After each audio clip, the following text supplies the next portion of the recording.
you shouldn't be allowed to enter into a relationship without understanding something about attachment theory. Oh, wow. To me, it's that basic. You shouldn't be allowed to be a parent. Oh, my and goodness. definitely not getting married.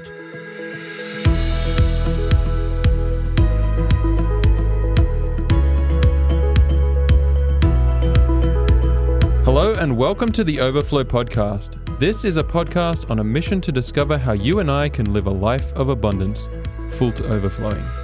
In Season 5, we're learning how to cultivate thriving relationships and how, through the good times and the bad, we can maintain the overflow. This is episode 36. My name is Carl Lindsay and I'm joined by my friend and co-host Philip Milosavljevic. Philip, you've been on vacation. I wish. Well, when this releases, you will have been. Where are you headed? I'm going to be going to England. Oh, really? Yeah, I'm going to visit potentially maybe Washington, visit some family up there. But we're going there. I'll tell you why. Because my romantic love interest really enjoys flowers. Okay. My wife has become like a florist. Ultimate florist. I mean, our entire front yard, every space in the front that could have a flower in it, she's put a flower in it. Wow. And she's growing quite exotic flowers. I mean, these are beautiful. Okay. All kinds of dahlias and, okay, that's the only one I know by name, but there are other colors and sizes, so we're having a fun time. So I headed out to England to check out more. And then hopefully see my cousin and her family out there too, so it should be good. That should be good, yeah. Yeah. Now, what about good. you? What's happening, buddy? Well, by the time this releases, I will be living within a few minutes drive of my girlfriend. What? So she's moving down to California. You finally got a girlfriend, Carl? Hey, this is true. So yeah, we've been dating for a little while, and she is in Canada, and she's moving down here. Yeah, sweet coming girl. up, so. Very sweet girl. Yeah. I should take that back. I know that Carl was dating somebody. She's a great girl. So I'm happy for you, brother. Yeah. So being close is way better than doing long distance. Yeah. Oh, man. So this is really good timing to do this relationship series this season. We've got some great guests and topics lined up. So we're really looking forward to having these conversations and sharing them with all our listeners. Absolutely. So you better be taking extra close notes, Carl. Yes. So you've shared a lot of relationship stories on the podcast. So I'm sure we'll hear more. Oh, yeah. As some lessons over the years. Definitely. I'm still learning. Yeah, aren't we all? Lifetime of learning for these issues, for sure. Right. Well, today, with the first episode of this season, we're starting off the conversation with Dr. Torben Bergland with the conversation on attachment theory. And so, welcome to the show, Torben. It's great to have you here. Thank you very much for inviting me. Yeah. So when we were talking a little bit, setting this up, Philip, he told me that if I say too much about him, he might get embarrassed because he's from Norway. So we'll see how we go. So Torben is a psychiatrist and a psychotherapist from Norway. He's got a special interest in integrating relational, religious, and existential perspectives into his psychotherapy work. He now lives in the United States, working for our church organization over on the East Coast, where he serves as the associate director of the Health Ministries Department with a focus on the area of mental health. And in his time off work, he keeps his mind clear by getting outside. He enjoys running and cycling, but I'm also told he's climbed 9 mountains, over 13,000 feet. Whoa. That's pretty good. I'm jealous a little bit, and you should take me next time. Including Mont Blanc. Yes, the second highest mountain in all of Europe. So. Oh, wow. How was that? It was a long day. It was a very long day. We started, I think, 2 or 3 a.m. in the morning. Right up. Oh, my. And we walked all day, all the way up. And we had a good day, but I think we finished like 10, 11 p.m. Did you make it there for sunrise? To the summit? No, we were later. Actually, it was quite bad weather when we went up. So we thought that we might not make it. Where lots of people who had turned around. We were a bit like people had been earlier. So they turned around and we sort of went up and it was sort of, basically we couldn't see anything. But then we took a break, like waited a bit, and suddenly it cleared. Oh, nice. Good. And it was like perfectly clear, and that meant there were not that many people up there either. So we didn't have it totally by ourselves. But I think when we came to the summit, there were no one else there. And that was an amazing experience. For those wondering where Mont Blanc is, it's on the border between France and Italy. So those French Alps there would have been stunning. It's beautiful. Absolutely beautiful. Yeah. Some other time we got to talk. I had quite a fun adventure going to Mount Everest base camp. Oh, wow. Yeah. Oh, yeah. Okay. Yeah. We've got a bunch of mountaineers here. I've climbed up Mount Kenya in Kenya. So, Ooh. yeah. Next time, let's do a group trip. Deal. Yeah. So tell us a little bit about your work actually as a psychotherapist and a psychiatrist. Yeah, I am a psychiatrist. I trained in Norway for that, and my interest has been like more the psychological side of psychiatry. So I know here in US, like sometimes psychiatrists, they prescribe medication and do diagnosis primarily. Like I've been primarily doing psychotherapy with patients since I started residency, basically. So I worked also at a private hospital, which is also a bit rare, but it's sort of a leading psychotherapy treatment center in Norway, both that and on research. So I sort of really got deep into working with patients that had really difficult histories of, like most of them, basically all of them had already treatment other places, but hadn't been quite successful. So they would come to us, and I, sort of young, fresh, out of medical school almost, I got these patients that had to try to treat them. So that was quite a challenge, but very interesting. And I learned a lot, not just professionally, but I would also say personally. It's been a very good personal development for me to be a psychotherapist. I've learned a lot from my patients, and I feel privileged to have been able to do that. What excites me about that is what we're going to talk about today in particular is all about how you can deal with a relationship without having to take any drugs. So you're going to be learning about attachment theory today. So I'm really excited about this. Tell us why is this so interesting for us to explore? I mean, the listeners don't have maybe any clue about it. Some maybe do. Just give us a 30-second primer that would say, wow, I need to listen to this. Well, I say that you shouldn't be allowed to enter into a relationship without understanding something about attachment theory. Oh, wow. To me, it's that basic. You shouldn't be allowed to be a parent without understanding attachment therapy. Oh, my and goodness. Definitely not getting married.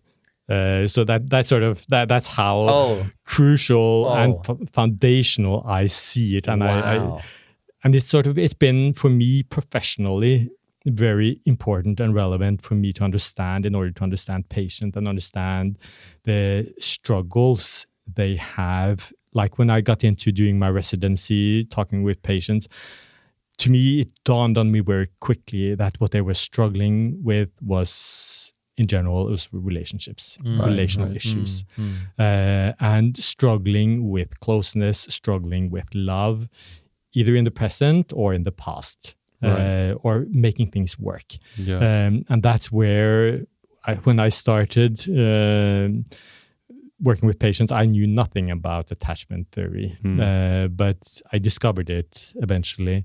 And it has really become, like in my own work, but also in psychology in general, really like a cornerstone theory in order to understand how we work and how we relate to other people. Yeah. Well, let me share this quote you shared with me from Dr. Irvin Yalom. I think you said he was a leading psychiatrist and psychotherapist. And he said that, quote, "The great majority of individuals seeking therapy have fundamental problems in their relationships. By and large, people fall into despair because of their inability to form and maintain enduring and gratifying interpersonal relationships," end quote. So that right there is very revealing. And it kind of goes to what you just said. People have difficulty, like, they shouldn't be allowed to enter into marriages, is what you just said. So if they're not really understanding this. So all of us need tools and wisdom on how to have a good, healthy relationship. Absolutely. So that's why we're here. That's why we're at the beginning of this season, where we're going to explore various factors of how we can cultivate these loving and overflowing relationships. I'm really thrilled to explore this in particular, just because I want to know, for instance, what kind of attachment theory what kind of attachment style do I have with my wife and she with me? And definitely get some work done if need be to address anything, Yeah. So you've talked a little bit about your own experience as a therapist. Let's talk about the concept. What is attachment theory? What do you mean when you say attachment?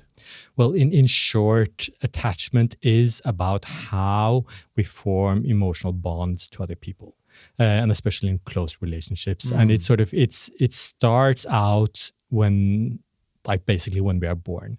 We start, like infants, they start connecting with their caregivers, with their mothers, with their father. Through facial expressions. Yes, eye contact. When we are born, infants are incredibly smart. Right. And they read our faces. They read our body language. They don't have words. They don't have vocabulary and anything, but they're incredibly smart in picking up these cues about what's going on. Right. And I think that's very important also to understand. We sometimes think that they're just small human beings and they're not that sophisticated. They're super sophisticated in these things. I mean, God created us as geniuses. Yeah. I see it in my daughter all the time. I'm sure, yeah. She is so perceptive. I'm like, wait a second, Elena, did you say something No, but she worked it out. She perceived and understood. She knows when one of us is about to leave. She's paying attention. The shoes are going on. The clothes are going on. I'm finding my keys. And all of a sudden, no, I didn't say I'm going anywhere. And that's what happens in attachment, because kids try to figure out, how do I connect with this parent in the best possible way? How do I develop a good bond with this parent? Because they're completely dependent on the parent. We as human beings, we are some of the most helpless creatures. When we come into the world, we think we are the most sophisticated, the top of creation or whatever, but we come in as the most helpless. And I find that in itself is very interesting. Yeah.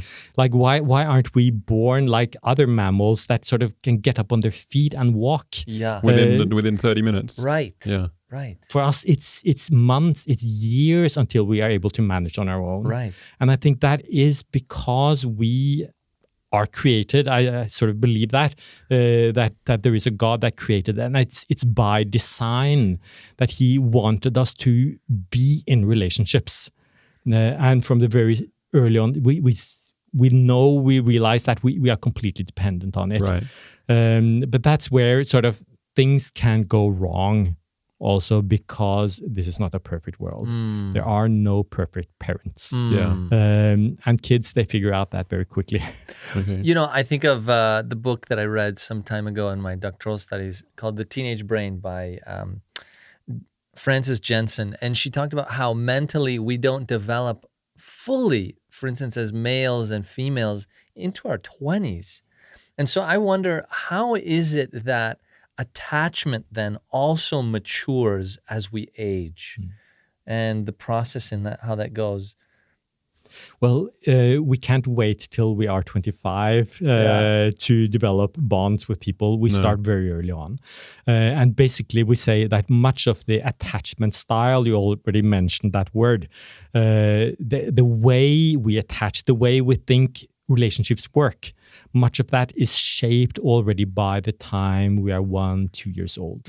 We can see that kids, they have a style, a strategy for how to connect with other, like with their caregivers already very early on. Right.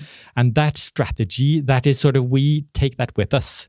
It may be modified later on in life because we're continually learning, and as we grow older, our world becomes bigger. We relate to other people. We get new experiences.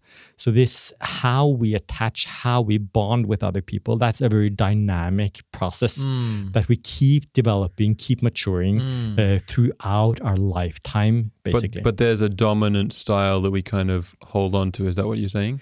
It's typically quite I wouldn't say fixed, but quite like distinct the way, the strategies that we learn. And the challenge is that if we struggle somehow in our attachment, if our parents are not providing us the kind of care, emotional support that we need, we adapt to that.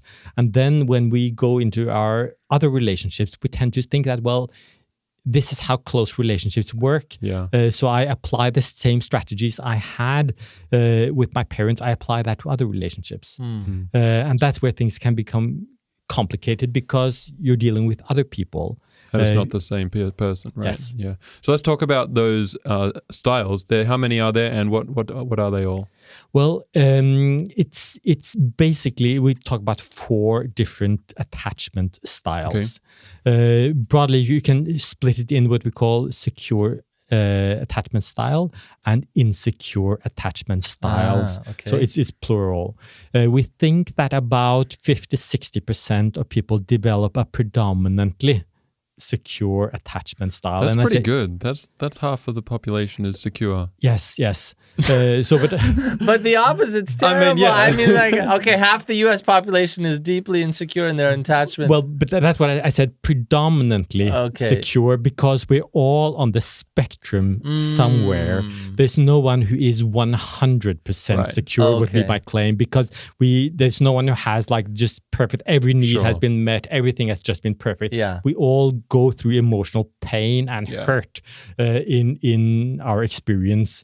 So like a lot of people, then half maybe are like predominantly secure. That means they sort of have an easier time in developing these bonds and feeling secure and comfortable in close relationships. They are the lucky ones. But then we have, which is then a significant number, like 40-50% of the population is predominantly insecure.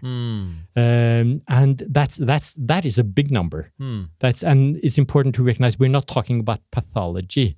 This is not a mental illness in any way. This is just strategies that we develop because those were the most appropriate and most adaptive strategies. It was the best strategies we had in order to connect with the ones we were connecting with.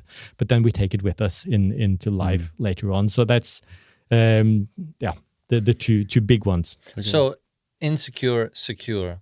Do they break down into subgroups then following that? Yes, the insecure breaks down into 3 types. Okay.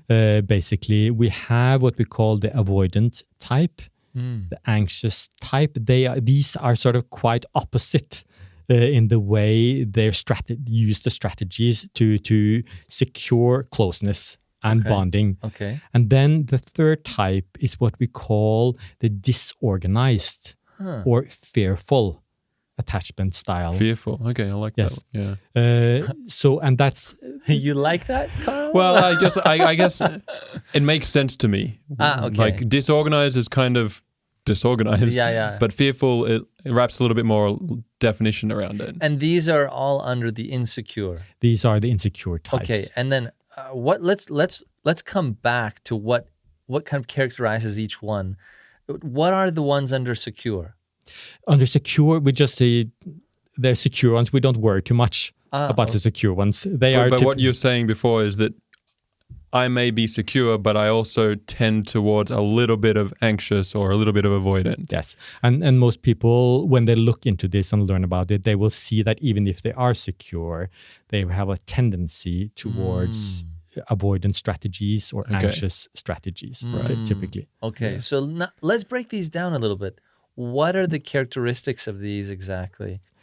Basically, to start with the secure type, those are people who are comfortable both with intimacy and independence. They move in and out of relationships with quite ease. They have like a positive image of themselves. They have self-worth, but they also have a positive image of others, thinking that other people are able and willing to love them.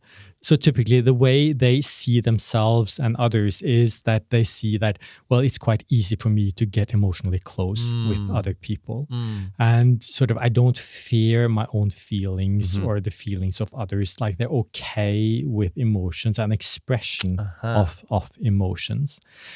Now, the thing is important, they're also comfortable depending on people and having other people depend on themselves. Sometimes in our culture, we have this sort of notion that independence sort of is a good thing. Yeah. It's not. Like none of us can live independently. That's not healthy. We need to be in healthy attachment, healthy dependence of other people. What also is typically of them, the secure types, is that they don't worry so much about being alone and whether or not other people will accept them, because they basically think other people, well, I'm a nice person, but other people will accept me. So that is the secure type, basically. Then when we go to the insecure types, again, there are three types. There's the anxious, the avoidant, and the fearful type. If you start with the anxious type, they are sort of preoccupied with closeness and rejection. Typically, their attachment system is constantly switched on. They're constantly monitoring the relationships they have with other people, and they're asking sort of, are we okay? Because they struggle like with distance a lot. They can never have almost enough of closeness. So they struggle with the sense of rejection. Typically very sensitive to that.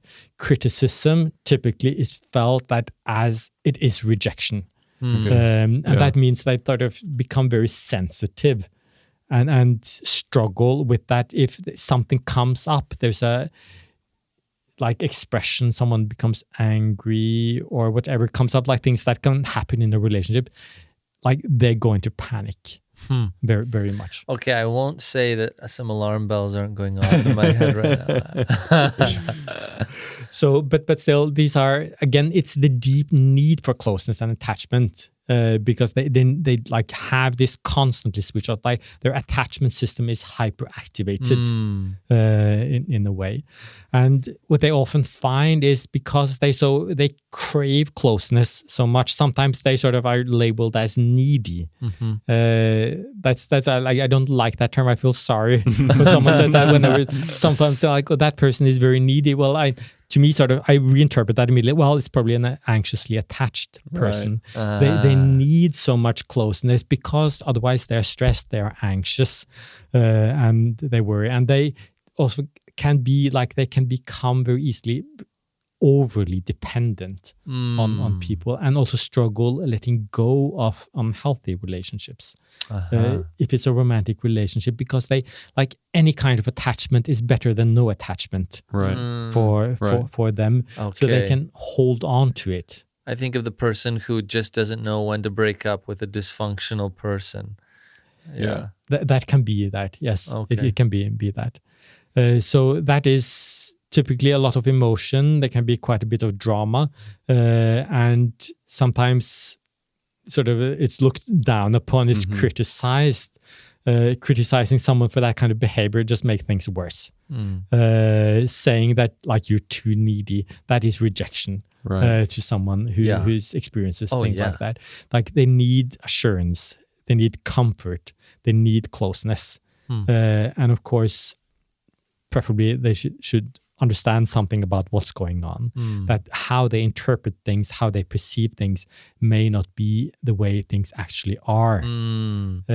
So it's not viewing the relationship with maybe reality, or is that inappropriate to say like, okay, this isn't really what's going on. You're just hyper analyzing to a level that isn't to your betterment of the relationship and you.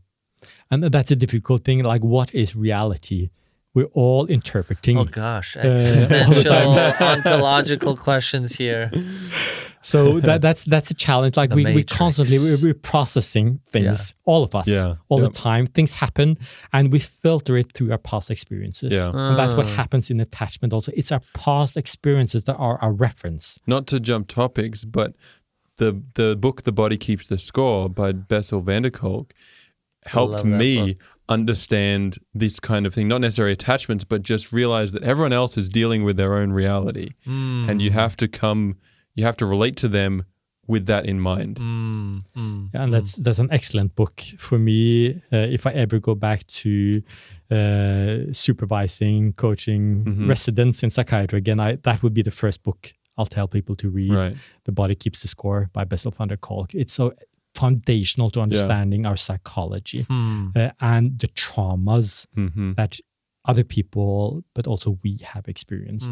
Because and the things you're talking about with these attachment styles, almost mild trauma, right? In the way they were related to as a child. Yes, because like sort of these are things that are painful, that hurt, experiences that we have where our needs are not met. Those are micro mini traumas, and then some have major traumas that they experience in relationships, and that leave traces in our mind, in our psychology, and also in our body, the way we respond and react, and the way we interpret reality. Right. So that was anxious. What's the next one? Well, in a way, the opposite type of the anxious one is the avoidant type. They have very much like an opposite approach and strategy for maintaining optimal closeness in the way that they're comfortable and what they think other people are comfortable with.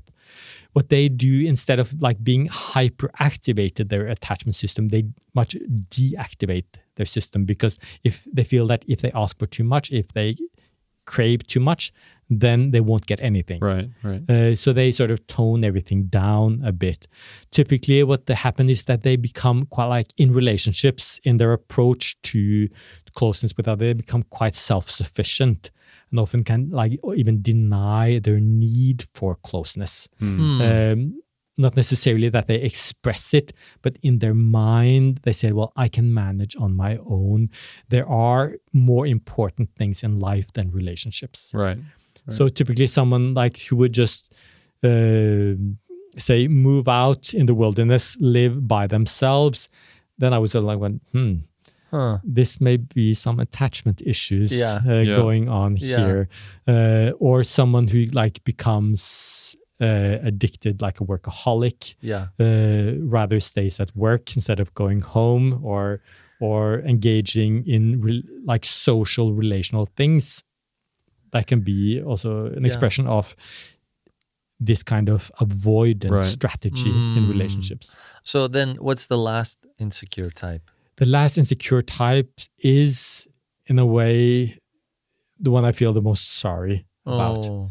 That's what we call the fearful type, or the disorganized type. Typically, this is the sort of most rare, like 5 to 10% of the population, but that's still a significant number. Oh, yeah. So, and these are typically people who have been traumatized in some way or another. And the challenge there is that they want closeness, but at the same time, they fear it because they have experienced that when you get close, it's dangerous. I may get hurt. I may get injured.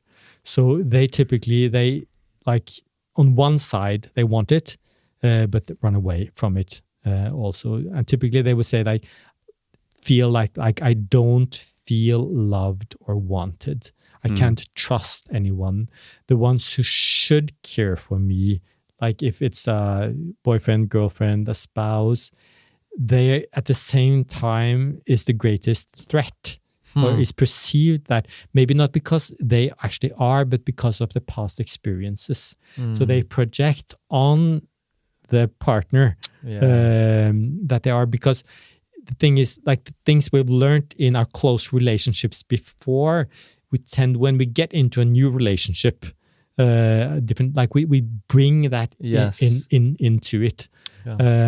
So that's very much what happens. They can be that they finally found this really nice person that is supportive, that is kind, that is emotionally available, sensitive, understands what's going on, is responsive, can be like the perfect partner, but the fear is so deeply ingrained still that actually then plays out in that, may play out in that relationship also. Does that happen ever from circumstances that aren't trauma related? Well, it can also happen in a way if the parent is, for example, struggling a lot themselves, say a parent who has some kind of mental disorder or is not able to respond adequately. So it doesn't mean that it's necessarily an abusive parent, but it is typically a parent that is quite dysfunctional in some way and struggling. And that's just show parents some grace. Parents also struggle. They have experiences. They have attachment issues from their history, from their past that play out then in relationships with their kids. Right. One way that this has been studied with small children, and it's what we call the strange situation. And it's quite brutal. If you look it up on YouTube, strange situation and attachment, you can see they have videos that are not role play. These are real things that happen. And what's the setup is that you have a child and a parent, and then they are in a room together, just the two of them. Then a stranger comes into the room, and the parent leaves the room. You can imagine a 2-year-old child or something. Goodness. The parent leaves the room. They are stuck in a room with a stranger. The parent leaves. And then eventually the parent come back, and then you have cameras watching what does the child do. That's how we came up with these different attachment styles. Oh, that's just wrong. There's just a parent in me that just feels really, really disturbed right now. And when you watch these videos, it's painful. Oh. But what you'll see there, and this is it's basically what plays out in relationships otherwise. That's why I think this is interesting. A securely attached child, when the parents leave, the child gets upset. Of course, the child doesn't want to be alone. But when the parent returns, the child runs towards the parent and is happy, is comforted, is happy to be reunited with the parent, and eventually goes back to play. Which they do. That's a very healthy response to things. What the avoidant child does is when the parent leaves, there's no reaction. Really? There's no reaction from the child. It notices that apparently, but no emotional reaction. When the parent comes back, also there's no reaction. It just continue playing. This is the attachment system is just dialed down. There's no sort of activation. When you said that's avoidant. That would be the avoidant child. They're just shut down. The anxious child then would be when the parent leaves, the child again has a strong emotional reaction, stronger than the secure child maybe. And it's sort of just confused and unconsolable. When the parent come back, the child is still very emotionally upset. It's not happy in a way, but just is still unconsolable in that situation, and can even be angry with the parent in the situation. So that shows just this pain and the suffering in the child in that situation. The fearful disorganized would then have can be, again, this is more messy, not as predictable. But what you see typically when the parent then returns is that child immediately, there's an impulse to go towards the parent. But then the child realizes this parent is dangerous, can harm me. So you can see the child freezes, the child turns away from the parent, just is paralyzed in the situation. So these are sort of what we see in children.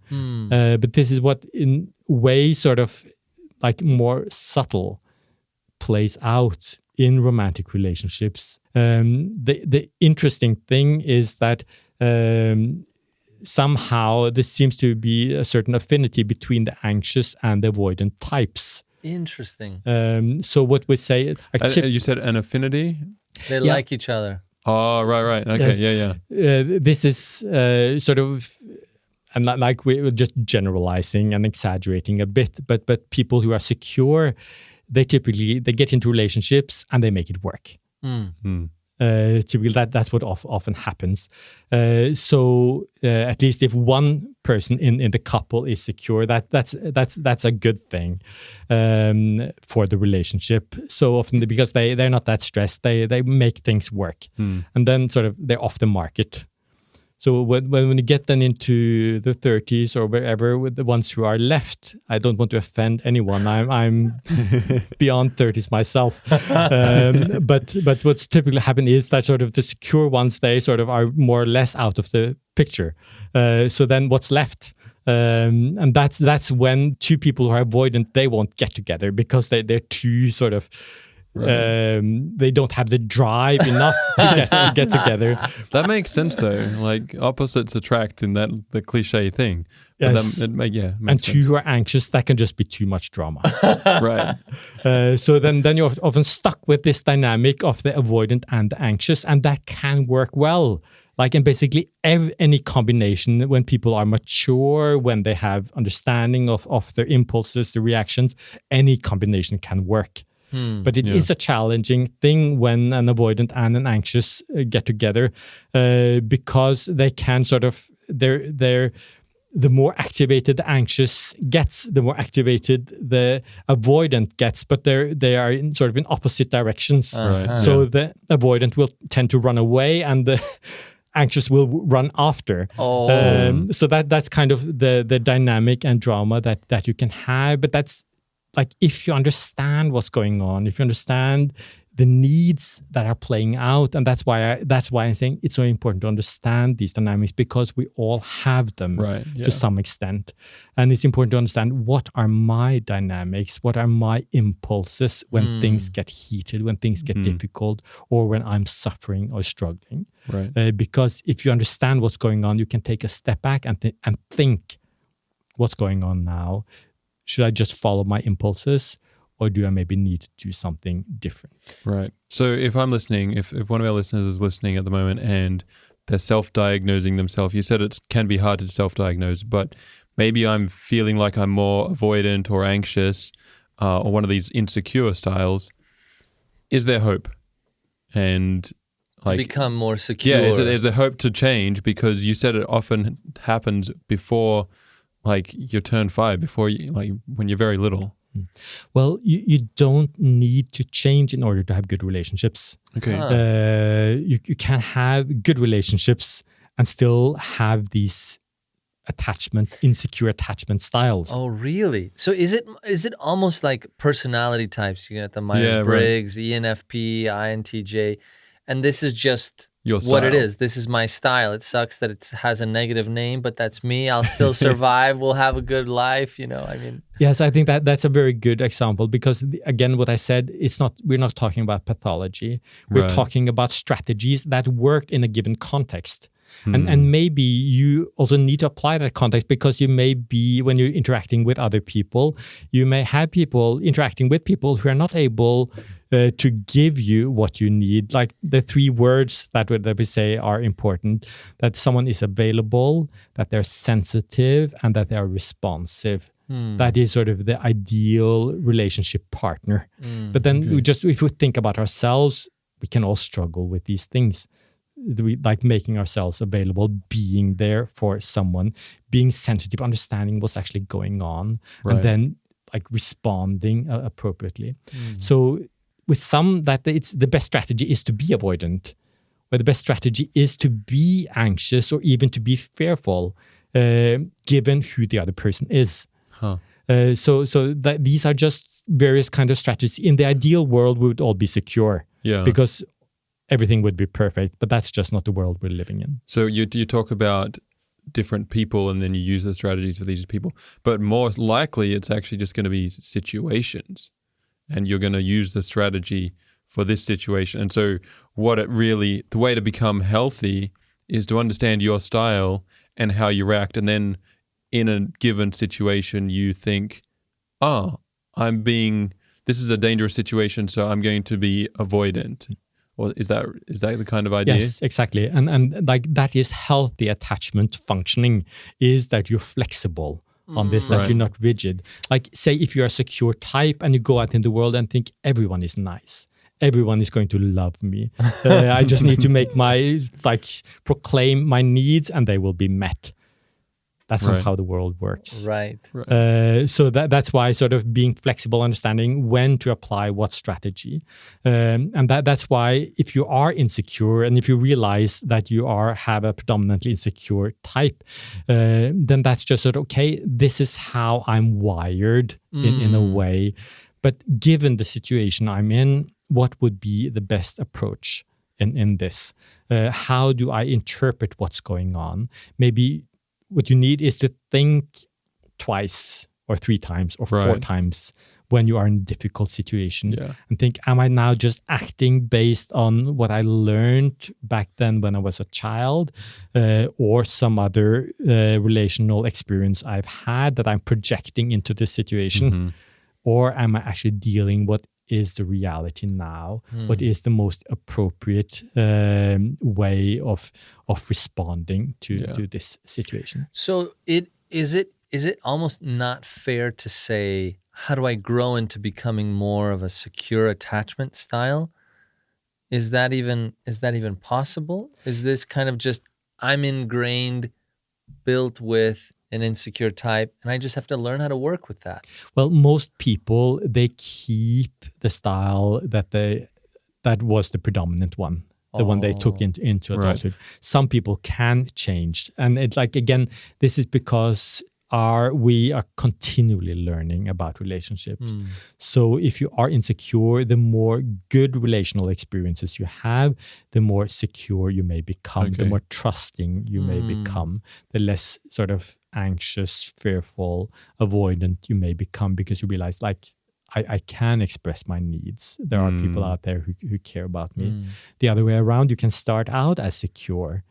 But then if you have negative experiences, say you experience abuse, relationship issues, you have a girlfriend, boyfriend, spouse that doesn't treat you well, that can push you in the direction of being more insecure then as you go forward. So it's very dynamic. So I would say my advice, but not definitely don't despair. If you realize that you are insecure, like if you realize that, well, then you've taken a big step forward, because then you can understand, like, these are how some things play out for me in relationships. Then what, if I understand this better, then what do I do about it? And then you can manage it, and that then you have a better chance of success. What I like is that this doesn't require you and I to go into a space where it's like, man, I'm just bringing negativity everywhere I go. This is going to be a terrible relationship because I don't have the best secure attachment. I have this and that. So this is a little bit hopeful for someone who might be listening. Maybe they just took an online quiz, because there's many online. You can take them, figure out what attachment style you are. And if you do have an insecure one, hey, don't freak out. Don't think you're a bad apple for someone. Just know how to work within that frame, as you're saying. Exactly. And move on. You'll be okay. Yeah. And you said quizzes. One of the good ones is called experiences in close relationships. If you Google it, attachment and ECR, then that's a test that is quite good. But that is a self-assessment. Sort of it's not perfect, but it's one of the best we have, and that can be a tool like to assess. And there you will get to see where on the spectrum you are. Sort of maybe see, well, I'm on the secure side, but I have a tendency towards avoidant or anxious. Or you may find yourself in one of the insecure types. And if you realize that, well, good for you. Now then go out and read something about attachment theory, understand what's going on, so you can identify your own patterns. And equally important, to understand your boyfriend, girlfriend, your spouse, how they function. Because that can clear up a lot of things if you understand, like, the other one also. That's good. We'll put the link to that in the description, in the show notes. Last question here. I want to jump topics a little bit. How does attachment affect our spiritual lives and the way we relate to God? Well, that's where things also get very interesting, because we are in a relationship with God. If you are a believer, you are in some kind of relationship with whether with it's God. positive or negative. Yes, Yeah. yes. And the thing is, these attachment patterns, they play out also in our relationship with God. What we see, there's sort of two models, what we call either the correspondence model or the compensation model for how we relate to God. The correspondence model says that we relate to God in the same way pretty much that we relate to other people. So if you're an avoidant type, then you may relate to God in an avoidant style. Also, that's the one who typically, when they can be fine spiritually and in a relationship with God as long as things go well, but when things get difficult, they stop praying because I think in the end, like, I have to manage this on my own. Right. I have to take care of myself. What I think is quite common is the anxious type of attachment, also with God, that is constantly worrying, am I okay? Is this relationship okay? Are we having any troubles? What do I need in order to get better so you will love me? In many Christian cultures, we have a quite sort of anxious type of communication, preaching, and image that we present of God, that God is perfect, but you are worth nothing. As in the human, you are sort of, there's nothing good in you. You are not sort of, it's just God's grace. That's just because God is so nice and so generous that he cares about you, but it's not because of anything in you. That is the recipe for an anxious kind of relationship with God, which I think we see quite a bit. Now, I wonder, I know this is maybe not appropriate to do that, but if you were to approach, if you had on a wall different denominations, could you almost say, hey, you know, this is a Calvinist background, they're probably going to be on more the anxious side because you're worthless without the prevenient and the manifest grace of God, you know, and then here are the Adventists and here are the, you know, Baptists, and is it possible to kind of almost look at it like that? I know that's a difficult thing to. It's very broad. Yeah, but that's when I worked in clinical work in Norway before I came here. We had treatment for people. We had Christians coming in, and we actually worked with their God image and their God attachment as part of the psychotherapy. Okay, wow. Oh, wow. And we had people from all kinds of denominations come in. We had Adventists, we had Jehovah's Witnesses, we had Lutherans, we had Catholics, we had non-believers. Right. And even with people who were not believers, we still worked with their God image. Because we said, like, the idea was like, even if you don't believe in God, you still have an image of who he is. And that it may impact you. What I found that is pretty much like the same all over, that I would say it's more the relational experiences people had in life more than the denominational teaching or theology that where I saw the big impact. But we often saw when people started healing in their relationships with other people, then that started impacting their image of God also. Really? So we didn't sort of like target their God image and try to work on that specifically. Often, like, when they had started healing in their interpersonal relationships with other people, that's when we started to see change often in their God image. And I think that's quite interesting also for us in the church context. And that's why I think, like, church is not just in order for us to reach out to people and to do evangelism and convert people to Christianity. It really should be a place of healing, where we're healing in relationships with one another, and where we can work on our struggles in relationships with one another, because ultimately that also impacts how we relate to God. Okay, now this really is blowing up something in my mind. So in the denomination that I'm part of, the Seventh-day Adventist denomination, there was a statistical kind of analysis done by the director of archives, and he said over the last 50 some years, some 38 million have become Seventh-day Adventists, but the problem was 40% walked out within, I think, a very short period.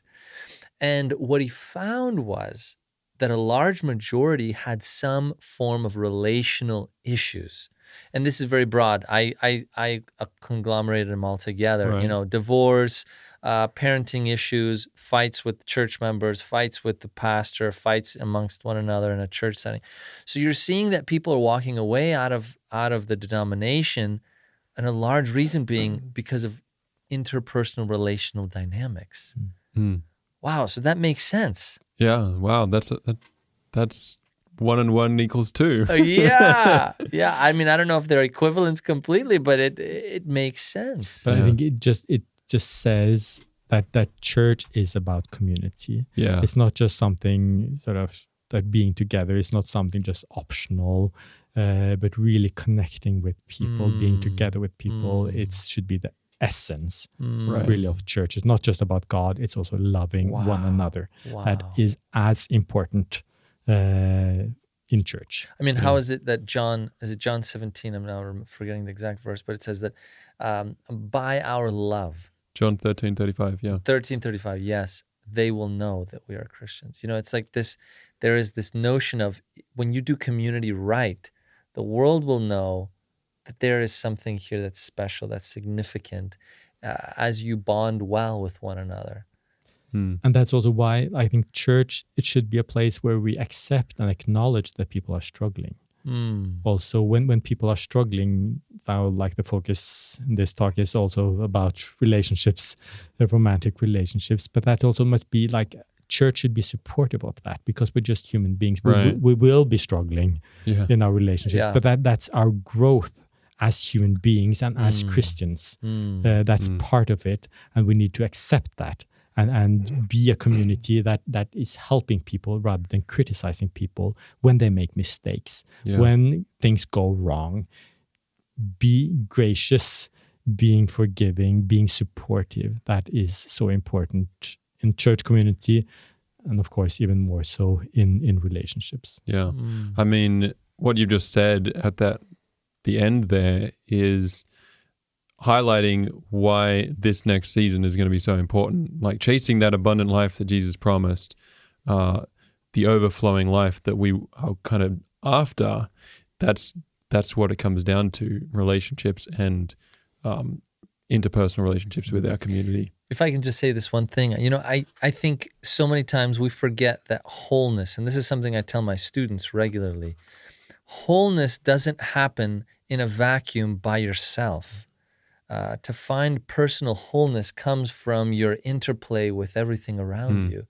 And so if you are sick psychologically and emotionally in relationship with people in your life closest to you, you will not be deeply whole. It just doesn't work like that. So you can't be the top student, lots of money and everything going for you, but completely debunked and rotting in your relationships, and hope that you're going to find meaning and purpose and a depth with God. It won't exist. It's impossible. Yeah. And I think important also, like if you realize now that you have attachment issues, you won't solve them and heal from them by reading books. I recommend reading books, but you have actually to go out and be in relationships, connecting with other people. Why is that? Good. Why is that? Because you need relational experiences. This is not just a rational thing. This is a deeply emotional thing.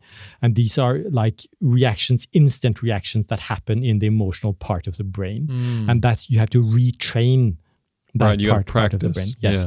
Yeah. So that's why you have to have these kind of experiences, positive experiences, if you're going to change anything. So don't sort of just sit around and reading books and think that you're going to come out as this wonderful person who can like be perfect in relationship.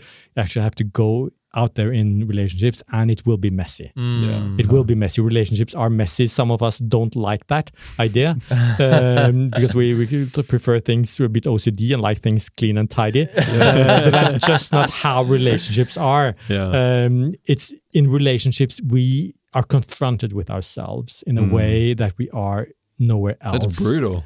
And it's brutal, but it's a gift also if you're willing to deal with reality and face reality. Lean into the struggle. Yeah. Yes. Lean into the struggle. And the closer the relationship is, the more you're going to learn about yourself. Right. And that's why I think these things, whatever struggles we have in relationships, these are learning opportunities. They're places where we can grow and develop. Yeah. And there is no other place to do that than in relationship. And I think that's the important thing in learning to manage attachment issues, is not to just act on impulse, but think. And Once, ask questions twice, 3 times. Take time before you make radical decisions. Because otherwise, if you're acting based on an attachment impulse that is not appropriate, you're going to regret that later. But that may be after you've run away from the relationship. Maybe that there's no chance of getting back to it. That's maybe when things calm down, you will start have the time to think and process and realize, well, I actually shouldn't have done that. I should have done something else. Right. So that's what's very important. Wow. Well, Torben, thank you so much, brother. Really, really appreciate this time with you. Well, I would also recommend, as I said, to read something. Yes. On this, because again, I said, like, you're not going to heal by reading, but you're going to get wiser and understand your patterns. And there's some books out there that are very good. One is called How We Love. It's based on a Christian sort of worldview. It's a good one. That it has more types than just the 4. Okay. But it's based on attachment theory. But they have added some to it. Another book that is not a Christian book, but I think a very good book also, or 2 books. It's called one, Wired for Dating. Wired for Dating. Or Wired for Love. It's like two books. Okay. Like Wired for Love is more for people who are in a marriage. Wired for Dating, I prefer that book. I think that's a later edition, or it's written later, and it's a bit more structured. So I think that one also By will Stan be. Tatkin? That's right. Okay. Yes. We'll drop these links in the show notes. Yeah. And then another one, not a Christian book. It's called The Course of Love. That's written as a novel by a British philosopher called Alain de Botton. He's brilliant. He's not Christian. And there are parts of that book that sort of some Christians may be uncomfortable in reading. Sure. But it's a very... You get wiser. You learn a lot about psychology if you read that book, or all 3 books. Yeah. I'm gonna read those. Thank you. Thank you. Well, thanks so much, everybody, for listening in on our great conversation today. We want to hear from you.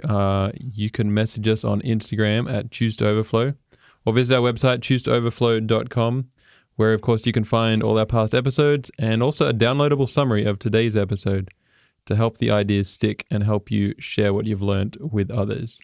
That's choosetooverflow.com. And we also want to thank the Loma Linda University Church for their support of this podcast. And a big thank you to Zach Cast, who's sitting behind me, for all the behind-the-scenes work that he's been doing for audio. Yes. Yeah. Hey, and we don't want you to miss any episodes in this season. This is a hot season. So you don't want to miss out on any of this. We want you to do a few things for us if you could. It would mean so much. It would also get the podcast out there further. First is just subscribe on Apple Podcasts, Google Play, wherever you listen to podcasts. The other thing is share this with someone. That really helps as well. Spread the word of the podcast, but also helps real people in your life with real issues. And thirdly, man, leave us a comment.